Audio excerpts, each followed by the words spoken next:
right, hello everybody. These are Clara-Iroh's Welsh Terrier puppies.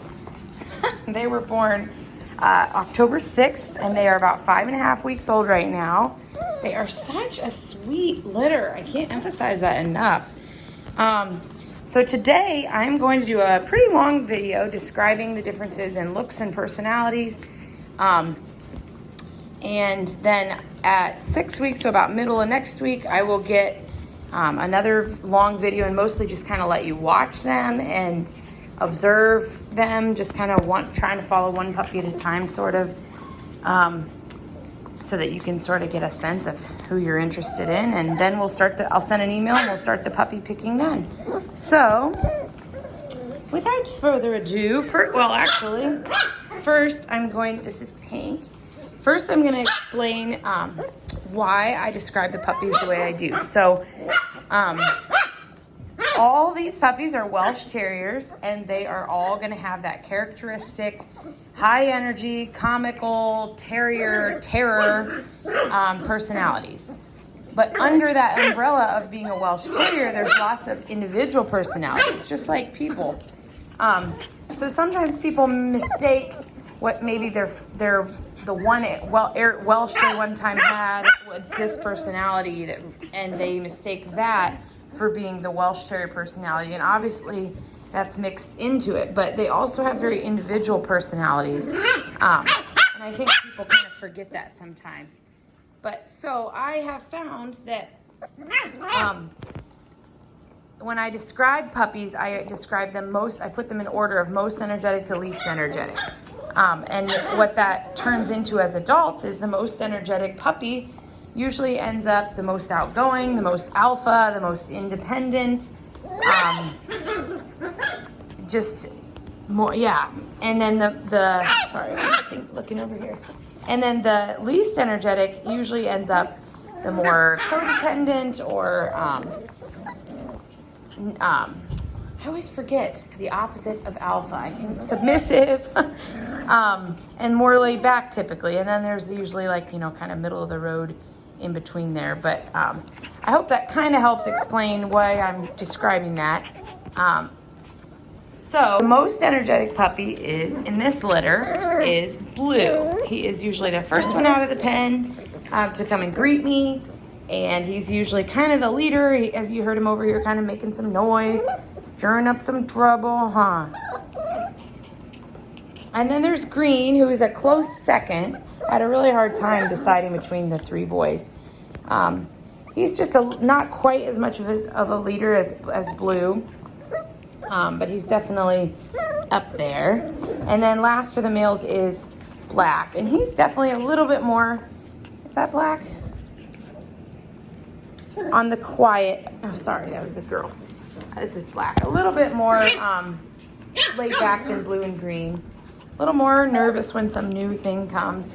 I also often have people, oh, you're saying, no, I'm not, no, I'm not, no, I'm not.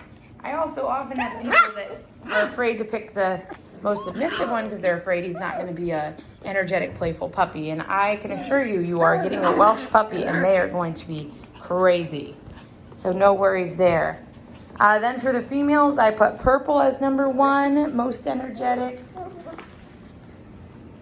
And Pink is number 2. These two overall, I would put them kind of in the middle of, like if I was rating the entire litter, I'd put the 2 females in the middle.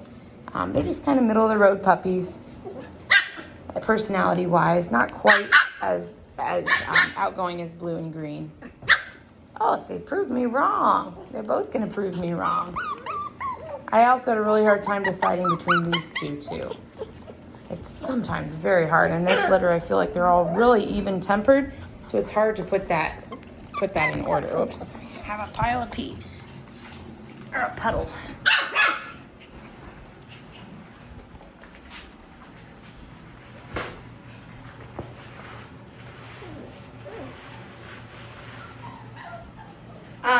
And then I always try to point out size, though honestly, in a Welsh Terrier, they're like in an Airedale, size can vary.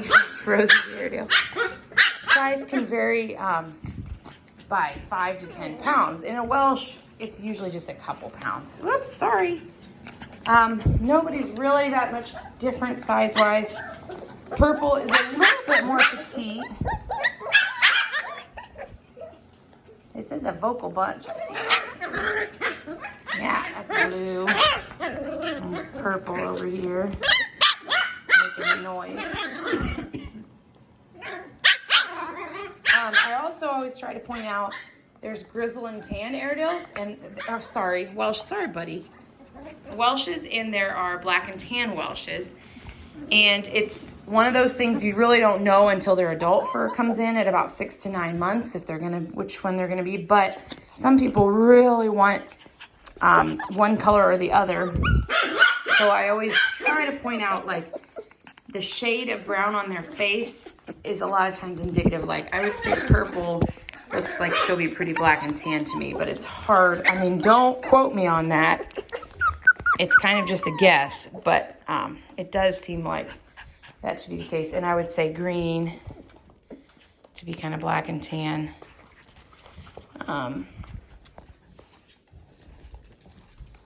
Pink could swing either way. She looks kind of black and tan to me. Darker brown. Actually, all of them probably will. Their parents are both pretty black and tan, but you just never know. In my opinion, blue is the lightest of the whole litter. His shade of brown. But so, like I said, I'll get another video for you early next week, middle of next week.